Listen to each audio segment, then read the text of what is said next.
Just a bunch of greedy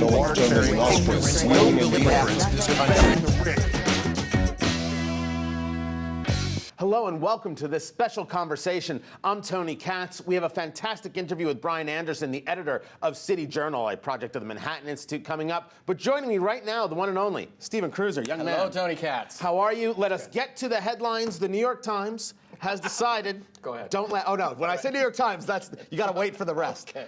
That President Obama is grabbing the centrist mantle. In the debt ceiling debate?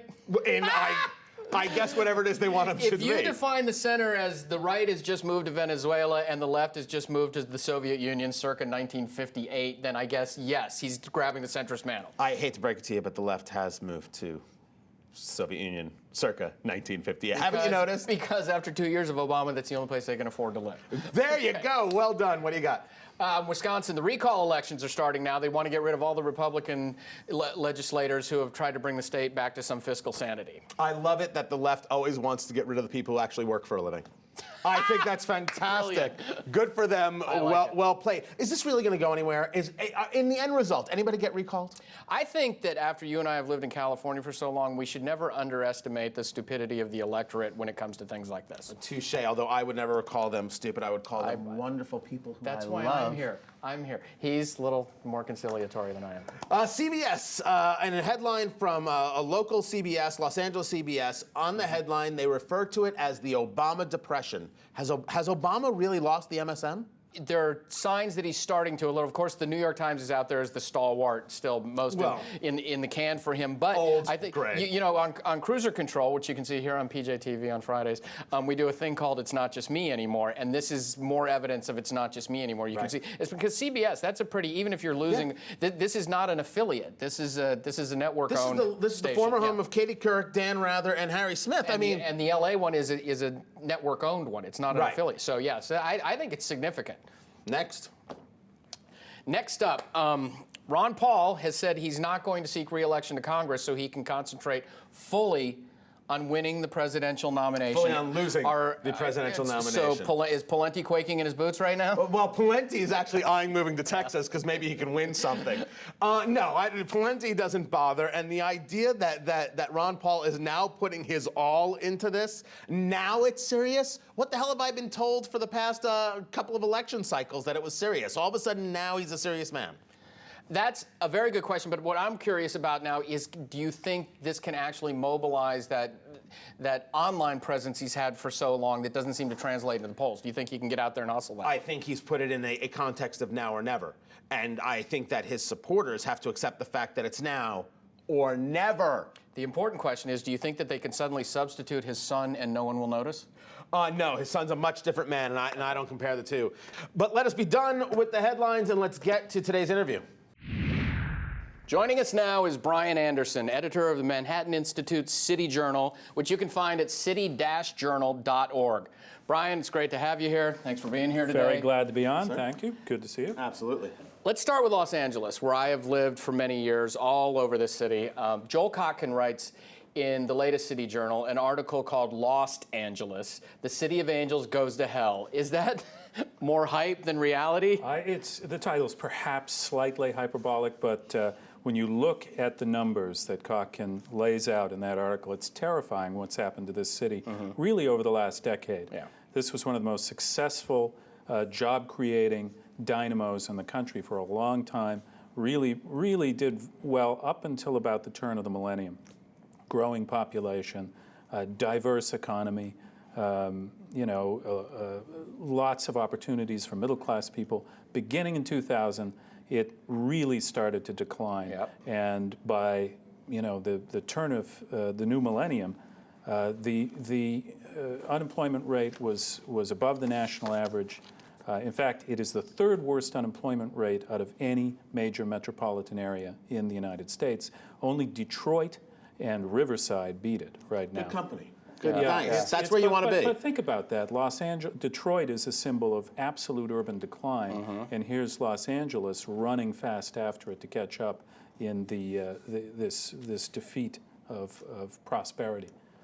Well, From Cochrana's article, he states some incredible facts. That's like, over the last decade, Los Angeles County, once a magnet for newcomers, has lost more migrants to other domestic locales than any of the nation's other top 20 metropolitan areas.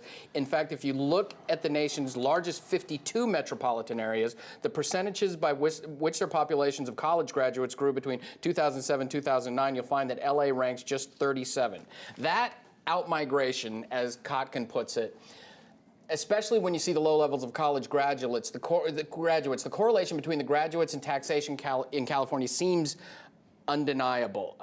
Is taxation the primary factor in Los Angeles' fall from grace, and California in general? Well, in Kotkin's analysis, there's a variety of factors. Certainly one of them is the cost of living here, of which taxation is part of the problem.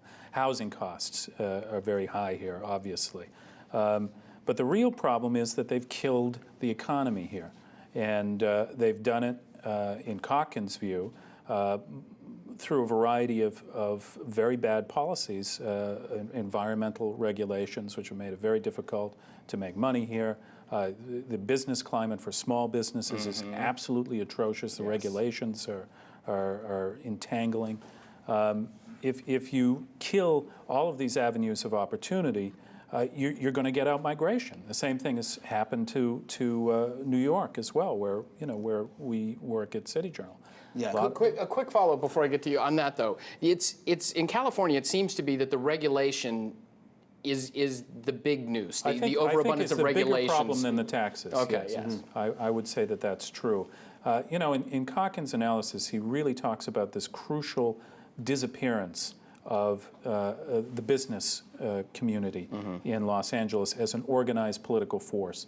There were a series of mergers, really from the beginning in 1980 running up to 2000, in which some of the biggest and most powerful players in the LA economy left the city, basically, through mergers.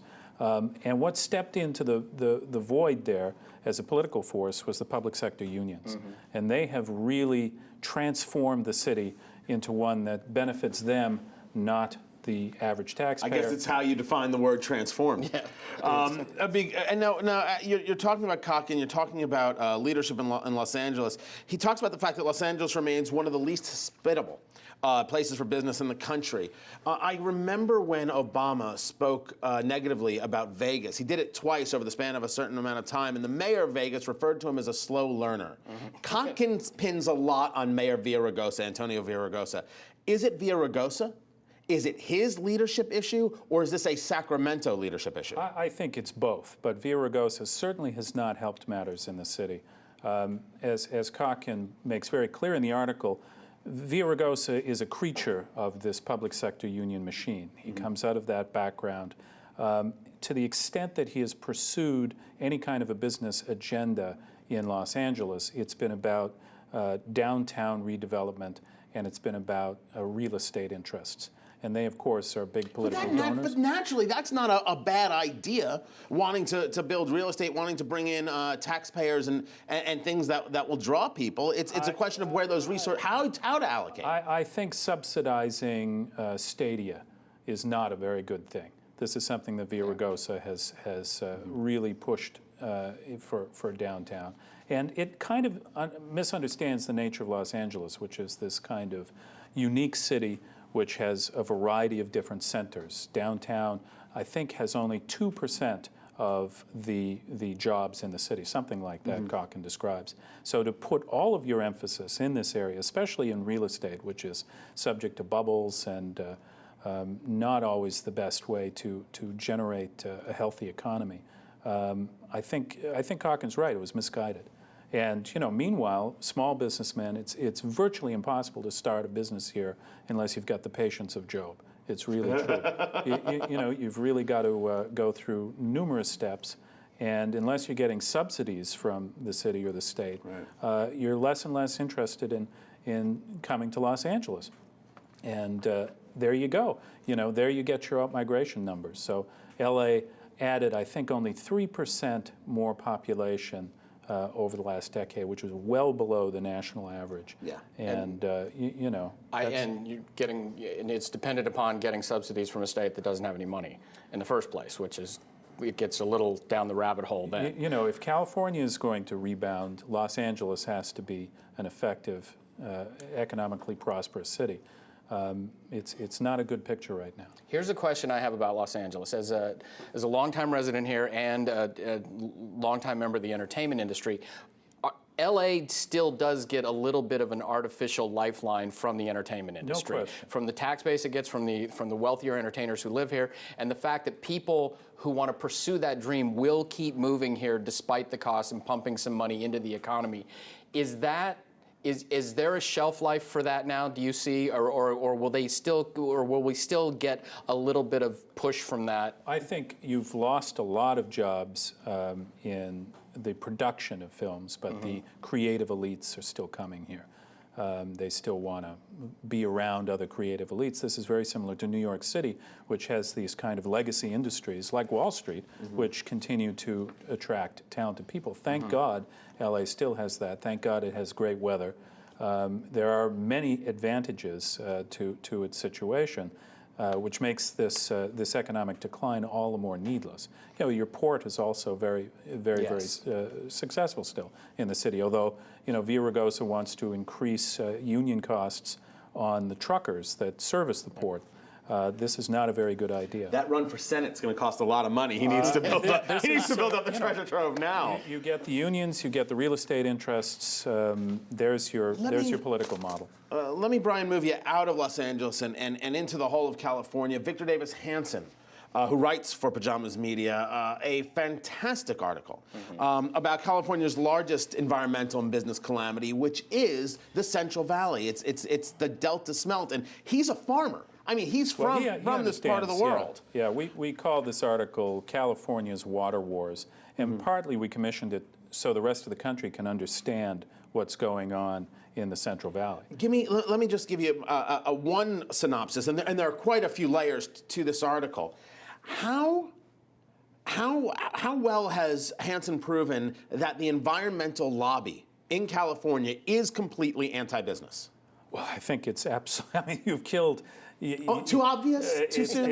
No? Too soon. You know, it's a form of economic suicide. It's crazy. You have this vast expansion of global agroeconomy right now. China, India, everybody's really hungry for food, these growing countries. Right. California was making, you know, hundreds of millions of dollars from the billions, really, from the whole Central Valley area. What this ridiculous environmentalist lobby has done is curtail the west side of the valley. When we talk about produce, we talk about food, it's a $14 billion industry out of California. We have a $25 billion shortfall and 14% unemployment. And to your conversation, especially in the world market, world food issues, hunger issues, food shortages, how can California allow itself to kowtow to the environmental lobby, and how can the people they keep voting for the people who vote with the environmental lobby? The numbers prove the problem. It is a form of economic suicide, and it makes very little sense to an outsider. Unfortunately, this environmentalist lobby has disproportionate power in the state, and are making life very difficult for businesses and for farmers and you know, for consumers. You know, we talk about that out-migration that you were talking about earlier regarding Los Angeles, and it's happening in the entire state. Right. You know, California, to mention Cocken again, he wrote a book about 25 years ago, called California, Inc., that talked about the state, California, being the dynamo of the 21st century. It was going to drive the American economy. It was going to be the place where new technologies were created, where everybody wanted to live.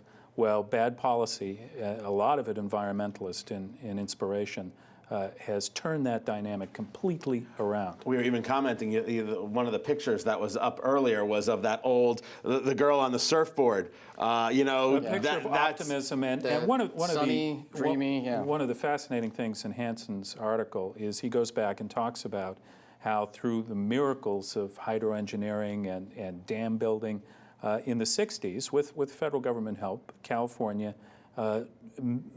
made the West Valley, which was a desert basically, unbelievably fertile. Well, one of the things I wanted to mention before I ask you this next question was, as I was telling you right before, was that I think this is perhaps the most accessible, in-depth examination of this problem I've ever seen in all the things I've ever read about it. So I encourage everyone to take a look at it. Next question, you have to wait for another time. Okay. This is what happens. We get into it. We're out of it. Thank you, Brian, for being thank you. here. Always Our good to thanks be to here. Brian Anderson, editor of City Journal, Thanks, a publication of the Manhattan Institute. You can learn more about the Institute at manhattan.institute.org. And as always, PJTV is the place for in-depth interviews and analysis, as well as our fast-paced and breaking news programs and specials, and then there's us. If you haven't already, be sure to subscribe on the top of the screen. It's easy to do, and you can get all of our content for as little as $5 a month. Thank you for watching. For Tony Katz and everyone here at PJTV, I'm Stephen Kruiser. I think it's a bunch of greedy, water-carrying